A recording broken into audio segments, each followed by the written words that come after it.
Hey Jesse, let's take a look at your week one create assignments. Really nice job on your self-portrait here. I think you're a little ahead of a lot of the students who take this class. So nice job. This has, a specific likeness. A lot of times students will draw this kind of generic self-portrait.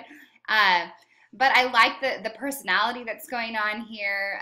The smile that's going on, the big eyes. And I love that you've given a slight turn to the head. That's not easy to do. Overall, really nice shape here of the skull and proportion of these features.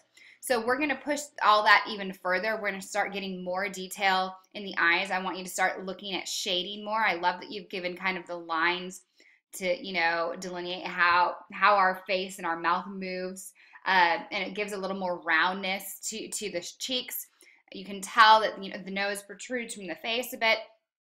So we're going to start learning some techniques to push that stuff even further and to hone in on those proportions even more. But this is a really nice job. I'm excited to see what your self-portrait looks like when we get to week 6. And good job here on the hand. Hands are hard, but I love that you're already thinking about how fingers are broken up into these individual pieces, right? These knuckles and bones. That are small parts that make up a whole. We want to keep pushing that kind of thing. We get a little what's the word, linear here in the arm. So we want to think about how the knuckles, the bones in the wrist kind of play in a little bit more there. But you're already starting to think about shading, and we're going to do a lot with hands through this class as well. So corner of the room, we get a little wonky with the perspective, but that's okay. These are hard to do, but we're going to learn some techniques. I believe it's week 5 that we do linear perspective drawings of how to make those proportions really accurate and look really realistic. And I want you to start experimenting. I love that you're wanting to work with textures. So start thinking about how you can kind of simplify this.